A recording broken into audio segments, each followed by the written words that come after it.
I'm planning a trip with your grandparents. What about you? Do you have any plans? I called my son Anthony after receiving an invitation from my in-laws to join them on a vacation. Well, I have practice. You all should go and have fun. Isn't this trip a bit out of the ordinary? Are you okay, Mom? I'll manage. I'll bring you back a souvenir, so work hard at your practice. Influenced by me, Anson has always been passionate about marathon running. He even earned a college scholarship for it. Though his university is nearby, he stays in the dorms to save on commuting time and only comes home during long holidays. I knew he couldn't join the trip, but I thought I should at least ask. His response was exactly what I expected. My name is Flora, a 46-year-old working woman. My husband Steve is 4 years older than me and was once my boss. He is a competent man, and I respect him. After our marriage and the birth of our son, we built a happy family. Yet somewhere along the way, our relationship began to break down. The root cause? My husband's parents, especially his mother, who had a problem with me from the moment we got married and has been bullying me ever since. In the beginning, Steve would stand up for me, and because we lived far away from his parents, we seldom met them and managed to get by. But when our son, who loves marathoning, wanted to attend a high school near my in-laws, things changed. The reason he got into running was me. I used to run marathons and still do occasionally. It made me happy to see him take an interest in running, just like me. So, I convinced Steve to move closer to the high school my son wanted to attend. Steve applied for a transfer at work for our son's sake, and we moved. My son was recommended for his university from this high school, so I think it worked out well. Go get the rental car tomorrow morning and pick up my parents on your way back, Steve said the day before our trip, leaving me puzzled. Ha! Why am I the one renting the car? What are you going to do? I'm exhausted from work, so I'll sleep until the last minute. Once you pick up my parents, come back, and I'll take over from there. It's on the way to our destination anyway. I understood his logic, but if anything, I was even more drained. Despite working similar hours, I handled all the household chores. Reflecting on it, we used to share household tasks equally. However, since moving closer to his parents, their frequent visits disrupted this balance. Whenever his mother caught Steve doing housework, she vehemently opposed it. Housework is the wife's job. It's not something the breadwinner should do. Isn't that right, Flora? His mother's intense gaze overwhelmed me, and I found myself nodding in agreement. This pattern persisted until Steve gradually ceased all household tasks. While some blame fell on Steve, I believed his mother played a significant role. Furthermore, Steve began echoing his mother's views, asserting, "I am the breadwinner," from time to time. By then, it felt futile to rectify the situation, and I lacked the motivation to even attempt it. Steve underwent significant changes in the past few years. His work performance appeared to decline, and he often directed his frustrations towards me. However, I found that arguing back only led to more trouble, so I chose to accept the situation. It seemed like the least stressful way to live. The thoughts of divorce crossed my mind at times. The prospect of our son's college recommendation held me back. I feared it might disadvantage him if we became a single-parent family, so I shelved the idea. Instead, I adopted a mindset of caring for a pet rather than a person, which surprisingly alleviated some of my stress. Gradually, I realized that pursuing a divorce wasn't worth the energy, and that's how I've ended up where I am today. The reason I agreed to this trip was simple. It was to a resort I adored. I knew I could have a fantastic time, even if I ended up exploring alone. Frankly, I was prepared to do things separately from my in-laws and husband, if need be. Perhaps I was invited mainly for driving duties, but both my husband and father-in-law could drive, so I figured it would work out. Anyway, I played along with the notion that our pampered pooch was being demanding again, got the rental car as instructed by my husband, and headed to my in-laws' place. "Flora, you're late. Is that the car for today? You should have rented a bigger one." "Well, it's better than your tiny car, at least." The car we typically use is one I bought myself. Given that I commute to work, I naturally assumed I'd be its primary user, having paid for it out of my own pocket. We don't venture out of town often, and I figured a compact car would suffice. Besides, I was smitten with its interior design and color, so I made the purchase. Yet my husband would help himself to it without asking and even chauffeur his parents around in it. To make matters worse, my in-laws criticized the car's size and treated me as if I could only afford a modest vehicle. I suggested they use my father-in-law's car for the trip, but he was reluctant to let others drive it and didn't want to take on the entire driving responsibility himself. Consequently, we opted to rent a car. However, I wasn't consulted about any of this. I merely discovered I'd be responsible for picking up the rental car and driving it, with them comfortably settled in the back seat. It left me tempted to suggest they handle their own transportation. To put it simply, they're exhausting. In the end, despite my husband's initial promise to share the driving duties, he slept for the entire journey. My father-in-law refused to drive unless it was his own car, leaving me to navigate the entire trip to our destination. With my husband dozing in the passenger seat, my father-in-law incessantly criticized my driving. He'd nitpick, suggesting turns after it was too late or questioning my decisions at traffic lights. It was nothing but needless stress. Adding to the chorus, my mother-in-law chimed in, disparaging my driving skills. I found it particularly irksome to be critiqued by someone who couldn't drive herself, especially when compared to my father-in-law, who had been involved in numerous accidents. Despite suggestions for him to relinquish his license, my mother-in-law stubbornly insisted he was merely unlucky and a proficient driver. Well, I had no desire to be chauffeured by him anyway. I didn't mind taking the wheel, but I wished they'd refrain from constant interference. Upon arriving at our destination, my husband finally stirred from his slumber. Exhausted from a day spent in the car, we obliged my in-laws' suggestion to unwind at the hotel, opting to forego any outdoor activities. I relished the opportunity to unwind, taking a dip in the pool and leisurely exploring the hotel grounds. It was a satisfying way to spend the day. Following a delicious dinner and a relaxing visit to the spa, I returned to our room to find my husband already fast asleep. I wasn't sure what my in-laws were up to in the adjacent room, but they were likely fast asleep.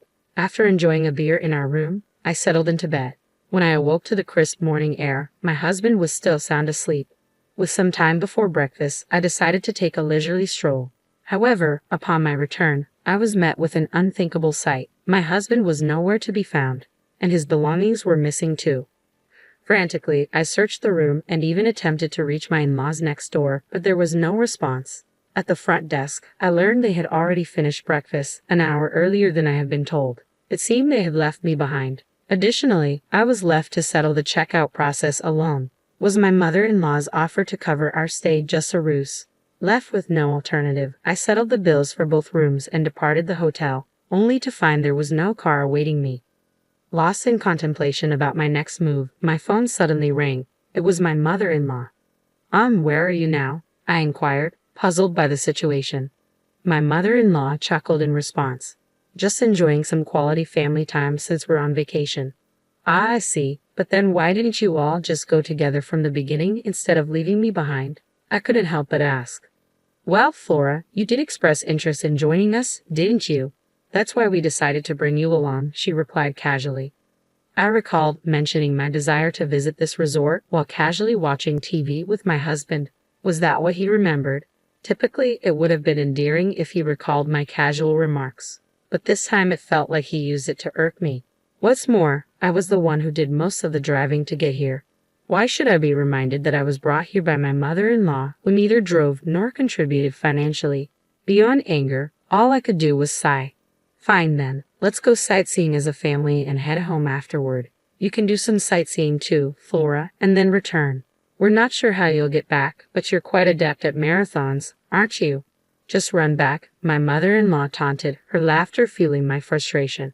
"If Steve is driving, put me on speakerphone so he can hear me," I demanded, my anger boiling over. As soon as I made the request, it seemed my mother-in-law transferred the call, and my husband's voice filled the line. "Good morning. You were eager to come here, weren't you?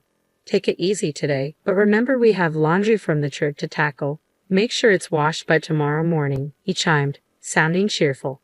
But any warmth I once felt for him had dissipated.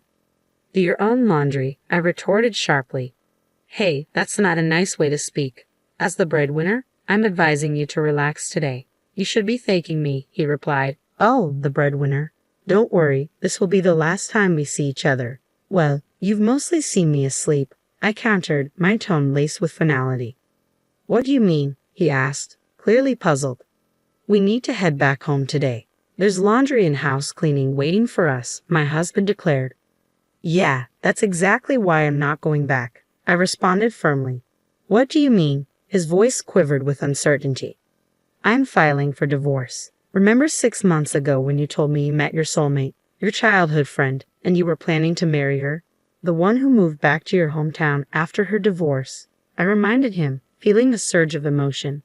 It had been about 6 months since I confronted my husband, sensing something was amiss, and he confessed. He had reconnected with his childhood friend and believed she was his true love. He wanted to divorce me and marry her to support her and her child as a single mother. He handed me the pre-filled divorce papers, but I couldn't bring myself to agree to end our marriage. We didn't speak for days afterward until he realized he needed my help with household chores. Eventually, he asked me to forget his previous words, but I couldn't simply disregard them, and I began gathering evidence of his infidelity. I found myself pondering whether Steve had orchestrated this trip to win me over. The conversation we had occurred roughly 3 months ago, shortly after I quit my job. As I voiced my thoughts, I could hear the surprise in my in-laws' voices on the other end of the speakerphone. It seemed this was the first they were hearing about their son's job resignation. I remember when you announced you were leaving your job.